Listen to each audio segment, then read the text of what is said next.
Guys ദളപതിയുടെ കുറേ സിനിമകളൊക്കെ ഇറങ്ങാറുണ്ട്. പക്ഷേ bro, one of the most under rated സിനിമയാണ് ഗോട്ട്. ഇപ്പോൾ ചിലർ ഞെട്ടു, എടാ നീ എന്ത് ഈ പറയുന്നത്, ഗോട്ട് എങ്ങനെ സൂപ്പർ ആവുന്നു? ലൈക്ക് ആ സിനിമയിൽ ഒരു ക്യാരക്ടറുണ്ട്, ഓക്കെ, ഒരു വളരെ ഗ്രേ ആയിട്ടുള്ള ക്യാരക്ടർ. ആൻഡ് കുറേ പേര് ആ ക്യാരക്ടറിനെ ഒരു ക്രൂവൽ ആയിട്ടുള്ള ഒരു ചെറ്റ വില്ലനായിട്ട് കാണും. പക്ഷേ ബ്രോ, ഗോട്ട് എന്ന സിനിമയിലെ ജീവൻ വാസ് ആക്ച്വലി ഇന്നസെൻറ്റ്.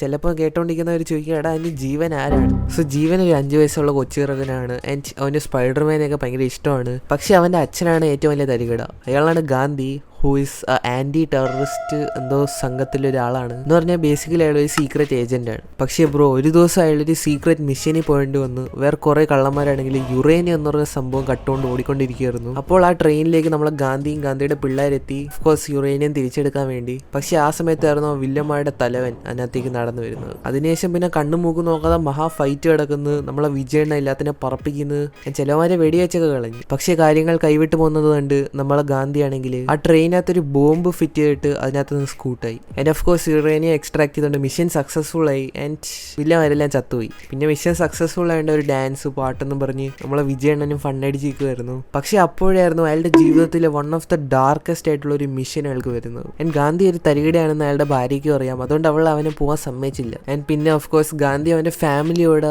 ആ സീക്രട്ട് മിഷനിൽ പോയി. ലൈക്ക് ചിന്തിച്ചു നോക്കൂ, ഒന്നാമത് ഇയാളെന്തോ ആന്റി ടെററിസ്റ്റ്, അത് കേൾക്കുമ്പോൾ തന്നെ ആൾക്കാർ പേടിക്കും. അതിന്റെ പുറത്ത് ഇങ്ങനത്തെ ഒരു സീക്രട്ട് ആയിട്ടുള്ള മിഷനിൽ അയാളുടെ ഫാമിലിനെ കൂടെ കൊണ്ടുപോയി. അവിടെ തന്നെ നമ്മളെ ഗാന്ധി ഒരു സെറ്റാണ്. സോ അവിടെ പോയിട്ട് നമ്മളെ വിജയണ്ണ ഫണ്ണടിച്ച് കിടക്കുമായിരുന്നു. പക്ഷേ ആസ് യു നോ, നമ്മളെ വിജയണ്ണനെ കൂടുതൽ നേരം ഫണ്ടടിക്കാൻ പറ്റത്തില്ല. ഔട്ട് ഓഫ് നോവെയർ കുറേ ഗുണ്ടന്മാരാണെങ്കിലും നമ്മൾ ഗാന്ധിനെ അറ്റാക്ക് ചെയ്തുകൊണ്ടിരിക്കുകയാണ്. അവന്മാരെല്ലാവരും കൂടി ഗാന്ധിനെ ചേസ് ചെയ്യുന്നു. പക്ഷേ ഗാന്ധിക്ക് ഒരു തേങ്ങ മനസ്സിലാവുന്നില്ല അവന്മാർ എന്തിനാണ് ഗാന്ധിനെ കൊല്ലാൻ വരുന്നത്. ബട്ട് ബ്രോ, എങ്ങനെയൊക്കെ തന്റെ ഫാമിലിനെ പ്രൊട്ടക്ട് ചെയ്തുകൊണ്ട് അയാൾ എങ്ങനെയൊക്കെയോ ഭാര്യനെ കൊണ്ട് ഹോസ്പിറ്റലിൽ എത്തിച്ച്. അപ്പോൾ അയാളുടെ ഭാര്യ ജീവിക്കണം, എടാ എന്തിനാണ് ഇത്ര ആൾക്കാർ നിന്നെ മാത്രം കൊല്ലാൻ വരുന്നത്, നീ ആരാണ്? എൻ്റെ ആ സമയത്താണ് അയാളുടെ ഭാര്യയ്ക്ക് മനസ്സിലാവുന്നത് ഇവൻ ഒരു സാധാരണ മനുഷ്യനല്ലായിരുന്നു. പിന്നെ ഇതിനുശേഷം തിരിച്ച് നമ്മളെ ഗാന്ധി ഒരു ഫണ്ട് മൂഡിലേക്ക് വരികയാണ്. ആൻഡ് ഹോസ്പിറ്റലിലുള്ള എന്തൊക്കെയോ ബില്ലൊക്കെ അടയ്ക്കാൻ വേണ്ടി അയാൾ സ്ലിപ്പ് എഴുതാൻ വേണ്ടി ഒന്ന് പുറത്തേക്ക് പോയതാണ്. അപ്പോൾ ഗാന്ധിയാണെങ്കിൽ ജീവന്റെ അടുത്ത് പറഞ്ഞു, എടാ ജീവൻ നീ വെയിറ്റ് ചെയ്യ്, ഞാൻ ഫോമൊക്കെ ഫില്ല് ചെയ്തിട്ട് നൈസായിട്ട് വരാം. പക്ഷേ ബ്രോ, നമ്മളെ ഗാന്ധി തിരിച്ചെത്തിയപ്പോൾ ജീവനെ കാണാനില്ല. ആ സമയത്ത് ഗാന്ധി ഷോക്ക്ഡായി. ഗാന്ധി പെട്ടെന്ന് മറ്റേ ഈ CCTV ഒക്കെ എടുത്ത് നോക്കിയപ്പോൾ അതിനകത്ത് കണ്ടത് ഒരു ലേഡി ആണെങ്കിൽ ജീവനെ എടുത്തുകൊണ്ട് പോയി. അതെ, നമ്മളെ ജീവനെ കിഡ്നാപ്പ് ചെയ്തു. ഇതിനുശേഷം ആ വണ്ടീനെ ട്രേസ് ചെയ്യായിരുന്നു. ആ വണ്ടി എവിടെ പോയി എന്നും പറഞ്ഞ് ട്രേസ്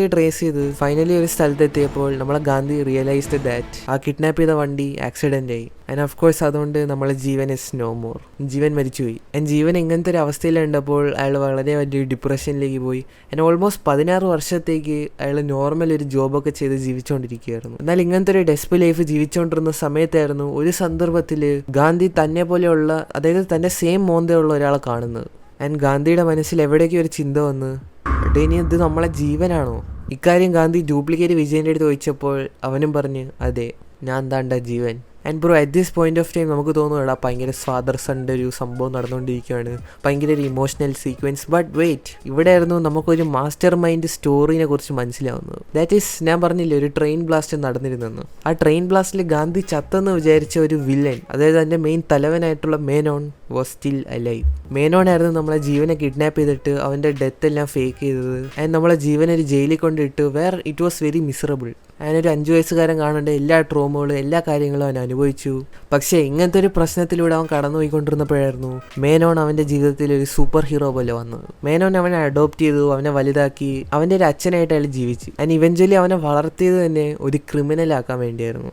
അതെ, ആ നഗരത്തിലെ ഗുണ്ടയാക്കാൻ വേണ്ടിയായിരുന്നു. ആൻഡ് അവൻ ഇത്രയും വലിയൊരു ഗുണ്ടയായ സ്ഥിതിക്ക് അവൻ്റെ അടുത്ത് അയാളുടെ മെയിൻ അസ്ത്രം ഇറക്കുവാണ്. അയാളുടെ ജീവൻ്റെ അടുത്ത് പറയുകയാണ്, എൻ്റെ ജീവിതം അടപടനെ നശിപ്പിച്ചത് നിൻ്റെ റിയൽ ബയോളജിക്കൽ അച്ഛനായിരുന്നു, അവനാണ് ഗാന്ധി. അപ്പോൾ മേനോൻ ഇങ്ങനെ ഇമോഷണൽ ഡ്രാമയ്ക്ക് കാണിച്ചപ്പോൾ ജീവനും കൺവിൻസ്ഡ് ആയി. ഞാൻ അവിടെ തൊട്ടാണ് അവൻ്റെ റിയൽ അച്ഛൻ, അതായത് ഗാന്ധിക്ക് വേണ്ടി കുറേ പക ഉണ്ടാകുന്നത്. സത്യം പറഞ്ഞാൽ നമ്മൾ ചിന്തിച്ചു നോക്കിയാൽ നമ്മൾ ജീവന് ഗാന്ധിനെ കൊല്ലേണ്ട ഒരു കാര്യമില്ല. ഓൺലി ബിക്കോസ് മേനോൻ പറഞ്ഞുകൊണ്ടാണ് അവൻ ഇങ്ങനെ ഗാന്ധിനെ കൊല്ലാൻ വരുന്നത്. ഞാൻ അതിൽ നമുക്ക് മനസ്സിലാവും ജീവൻ എത്ര ലോയലാന്ന് അവൻ്റെ അച്ഛന് വേണ്ടി. പിന്നെ മേനോൻ്റെ ആക്ടിങ് എൻ്റെ പൊന്നോ. എടാ, മേനോൻ എന്ത് പേഷ്യൻസ് ആണ് ബ്രോ. 10-15 വർഷം അയാൾ റിവെഞ്ചിന് വെയിറ്റ് ചെയ്യുന്നു. ഞാൻ ആക്ച്വലി ഗാന്ധിനെ ജസ്റ്റ് വെടിവെച്ചാൽ കൊന്നാൽ പോലും ഇത്രയും വളഞ്ഞ് തിരിഞ്ഞ് മൂക്കിലൂടെ കുത്തേണ്ട ആവശ്യമുണ്ടോ? പിന്നെ അവിടെ നിന്ന് ആസ് യു നോ, നമ്മളെ ജീവനാണെങ്കിൽ ഗാന്ധിയുടെ ജീവിതത്തിലേക്ക് വരുവാണ്. ആസ് ഹിസ് മോൻ. ആൻഡ് ലേറ്റർ ഓൺ ജീവനാണെങ്കിൽ നമ്മളെ ഗാന്ധിയുടെ ഓരോ സഹപങ്കാളികളെ കില്ല് ചെയ്ത് ഇങ്ങനെ വന്നുകൊണ്ടിരിക്കുകയായിരുന്നു. ആൻഡ് ആ സമയത്ത് ഗാന്ധി വാസ് ലൈക്ക് എടാ ഇത്ര പെട്ടെന്ന് ഇവരൊക്കെ എങ്ങനെ ചാവുന്നു. എൻ്റെ അയാൾക്ക് കുറേ കാര്യങ്ങൾ ഡൗട്ടായിരുന്നു. പക്ഷേ അയാൾ ഒരിക്കലും അയാളുടെ മോനെ സംശയിച്ചില്ല. പക്ഷേ ഗെസ് വാട്ട്, ലേറ്റർ ഓൺ നമ്മളെ ഗാന്ധിക്കും ചെറുതായിട്ട് എന്തെങ്കിലും കണക്ഷൻ മനസ്സിലാവുകയാണ്. And he finally understood that ഇവരെല്ലാം കൊന്നത് അയാളുടെ സ്വന്തം മോനാണ്. ആൻഡ് നമുക്കറിയാവുന്ന പോലെ സിനിമയിൽ അവസാനമാകുമ്പോൾ ഗാന്ധി അയാളുടെ സ്വന്തം മോനെ കൊന്നുകളയും. ബട്ട് ബ്രോ ആക്ച്വലി നമ്മളെ ജീവൻ ആ സംഭവം ഡിസർവ് ചെയ്തു.